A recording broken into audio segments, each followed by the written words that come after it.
আসসালামু আলাইকুম, কেমন আছেন সবাই? আশা করি আল্লাহ ভালো আছেন। কালকে বাবার বাড়ি যাবো, তার রাতে ঘুম হচ্ছিল না।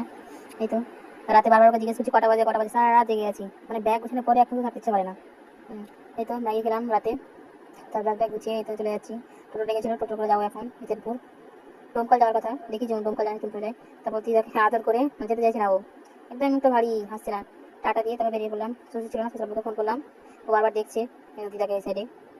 তারপরে একটু পরে হাসতে লাগলো, বাবা হাসালো ওকে। তারপরে এখানে এসেছিলাম ব্লাউজ নিতে, মায়ের জন্য আমার জন্য। মানে হচ্ছে আমি নিবার হলো তো ওটা বলে নিয়ে নাও। মানে মা এখানে ব্লাউজ খুব পছন্দ করে। আর আমাদের ওখান থেকে একদমই দাম কম। আমাদের ওখানে এই ব্লাউজ বানবে 240 টাকা, 180 টাকা, আর এখানে মাত্র 65 থেকে 70 টাকা নাই।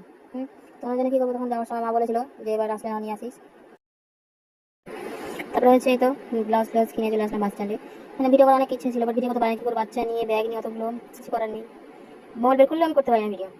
তো হচ্ছে বাথরুমে এসে আমাকে নিয়ে রাখতে বললো। তো মানে আমি নিয়ে থাকি না অবশ্যই, একটু করে বলে তুমি নাও মাঝে মধ্যে। আর আমার খারাপ লাগে, কতগুলো ব্যাগ নিয়ে আমার বাচ্চা নিয়ে থাকে ও। না আমার হচ্ছে যেহেতু পেতে ব্যথা করে, নিয়ে থাকতে পারি না মেয়েকে।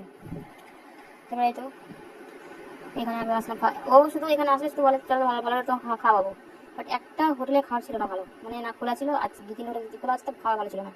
ওরা যেহেতু জানে এখানে থাকে, জানে এর আগে বন্ধুগুলো এসেছিল, বন্ধুগুলো নিজেও এসেছে, কোন হোটেলে ভালো খাওয়া পাওয়া যায় সব জানে ও। তারপরে এখানে আসলাম, ও লোকটা বলে হ্যাঁ খাবার আছে, ভাত আছে। তো যদি খেতে বসলাম, মেয়ে উঠে গেল। হচ্ছে শুয়ে দেবো মেয়েকে, না শুবে না ও। দিয়ে হচ্ছে খাবে ভাত, বড়া বলছে ভাত খাবো ভাত খাবো করে।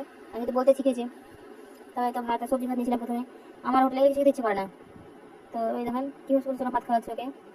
এখানে দিয়েছিল চাটনি, স্যালাড দিয়েছিল, একটা মিক্স সবজি ছিল সোয়াবিন দিয়ে, আর একটা ছিল বাঁধাকপি দিয়ে একটা সবজি।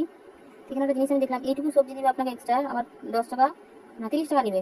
আর ডাল, এইটুকু ডাল দিবে আপনার 10 টাকা ডাল নেবে। মানে ভাবা যায় এইটুকু জিনিসের দাম কী করে এত এক্সট্রা করে নেয় এরা। এক চামচ ভাত দিবে 20 টাকা দাম। মানে যা ইচ্ছে তাই, এরা জানে যে বিপদে ছাড়া এখানে কেউ খেতে আসবে না, যা ইচ্ছে তার দাম নিয়ে নেয়। তো আসলাম বাসে, আবার চলে আসলাম।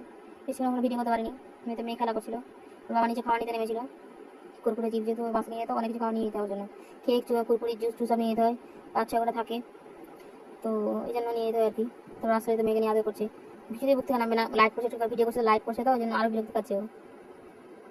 এতে সামনে একজন দেখেন রুটি করছে, আমি জাস্ট দেখে অবাক, কী করে দেখেন এই রুটিটা খাওয়া কিন্তু ক্ষতিকর, বিশাল ক্ষতিকর, গ্যাসে পচে যাবে, কিন্তু দেখতে ভালো লাগছে দেখেন। আমি অনেকক্ষণ ধরে একভাবে দেখে আসছি, দেখে দেখতে আমি ভিডিও করি একটু, সেটা ভালো ভিডিও করা হয় না এখন। আমার মনে হয় রুটিগুলো বাড়িতে করে নিয়েছিল, এখানে সে টুরিস্ট থেকে খুলে দিচ্ছে। তো বলছে রুটি খাওয়া তুমি, এখানে রুটি সবজি পাওয়া যায়। আমি যখন দেখলাম যে এইভাবে বানাচ্ছে, দেখেন এই জিনিসটা দেখতে ভালো লাগছে, খেতে পারো না, যখন এইভাবে বানাচ্ছে না, নিলাম না আর। তাওয়াতেও যদি ফুলে নিতে রুটিটা তো নিয়ে নিতাম, একদমই পাতলা পাতলা। তারপর বাড়ি চলে এসেছিলাম, একটা বাড়ি এসে সকালে সারা রাস্তা ভিডিও করা হয়নি, মানে বিরক্ত হয়েছিল ভিডিও করতে, বাচ্চা নিয়েছে, ক্লান্ত হয়ে যাচ্ছিলাম। তো বাড়ি এসে খাওয়া শুনি আমাদের আবার। সকালে এসব খেয়েছিলাম, হাতে রুটি কী সব ছিল, আর অনেক কিছু ছিল, খাওয়া হয়নি ওসব। তো সকালে মাছ হয়েছে দেশি ডিম, দেখেন দেশি ডিম বাড়লে 3-4টা খাওয়া হয়ে যায় আমার একদিনে। ওকে এনে যেটা আমি খেয়ে নিই, মানে মা 10টা নিজে বলছে আমরা গেলে ডিম সিদ্ধ করবে না, জানে ডিম সিদ্ধ খেতে ভালোবাসি হাফ বয়েল। তো মেয়েকে আমার সাথে 1-2 খাওয়া হয়ে যায়। ওখানে বাবু সাজিয়ে নিয়েছিল, যে বাবা দেখাচ্ছিল দেখো দেখো ভিডিওতে। তাই আমি একটু ভালো ভিডিও করে নিই। তো সকালে মা রান্না করছিল, তাই আপনাদের দেখানোর জন্য একটু, এখন একটু ছোটোখাটো ব্লগার হয়ে গেছে, একটু দেখাতে হবে। তাই তো ভাত, তাই ফুলকপি ভাজা, আরও কী কী করেছিল মাছগুলো দেখা হয়নি, দুটো দেখা হয়েছিল। সকালে মার 5টার সময় উঠে মা যায়, 9টার সময় অফিসে, 5টার সময় উঠে আমরা জানি এটা ওটা সেটা করতে থাকি, কি কাকে কী খাবে না খাবে, কাকে কোনটা ভালো লাগে না লাগে, সব খেয়াল রেখে সব রান্না করে চলে যায়। তাই আমি বললাম ভিডিও দেখাতে হবে একটু, আমি মায়ের একটু হেল্প করে দিই। তাই তো এটা মানে মাছ রান্না করছিল, ভাবে দেখানো হয়নি। তারপরের দিন চলে গেল একটা বোনের বাড়ি, ওর ছেলের ছিল খতনা ছিল। মানে এখানে এসে ঘুরতে ঘুরতে মানে আমার নিজে ক্লান্ত হয়ে যায়। শ্বশুরবাড়ি কোথাও যায় না, আমি নিজেও ইচ্ছে করা যায় না কোথাও, যেতে ভালো লাগে না ওখানে গিয়ে আসলে। কোথায় যাবো, আমার বাচ্চা নিয়ে তো বিরক্ত হয়ে যায়। ও ভালো, ওই গরমের সময় থাকে না, নিজের অসুবিধা। প্রথমবার শাড়ি পরেছি অনেকদিন পর, তাই আবার নিজেকে দেখছিলাম ফোনে আয়নাতে। ও বললাম চলো, কিছুতে গেল না। তো আবার চলে গেলো আব্বুর ওখানে, যাতায়াত চলে গেলো। এটা টোটোতে করে, মানে সেদিন টোটো যাচ্ছিলাম তো নিজেরও কেমন লাগছিল, মানে টোটোতে সেরকম যাওয়া হয় না বাবা বাড়ি থেকে গেলে। আর মার হচ্ছে টোটোতে চেপে অভ্যাস নেই। সবাই হাসলো দেখে। তো এখানে এসে তো মা খাচ্ছে লুচি, আর বোঁদে খাচ্ছে মাংস দিয়ে। এই তো আমার মাসির সাথে গল্প করছে। এখানে আসলে আমার মায়েদের গল্প আমার নিজেরই বিরক্ত লেগে যায় গল্প, কিন্তু ভালো লাগে, শুনতে ভালো লাগে আমার। এই তো নতুন একটা টুল দেখলাম, তো একটা ভিডিও করে নিলাম, ওরকম একটা তৈরি করবো। এটা আমার নানি, এটা হচ্ছে আমার নিজের নানিকে দেখিনি, কিন্তু এটা এটা আমার প্রিয় নানি। হ্যাঁ, তো আমি তো নানি অপারেশন বাড়ি যেতে পারিনি, কি করবো। খুবই মনে পড়ে না, কখনো যাদের ভালোবাসে তার বেশি দূরে থাকে, এরকম হচ্ছে ব্যাপার। মানে আমি সবাইকে ভালোবাসি বলে তো আল্লাহ আমাকে দূরে পাঠিয়ে দিয়েছে বেশি।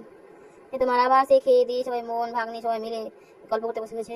তারপর রাত হয়ে গেল, আসতে বাড়ি আসার টাইম হয়ে গেছে, বাবা বাড়িতে একা আছে।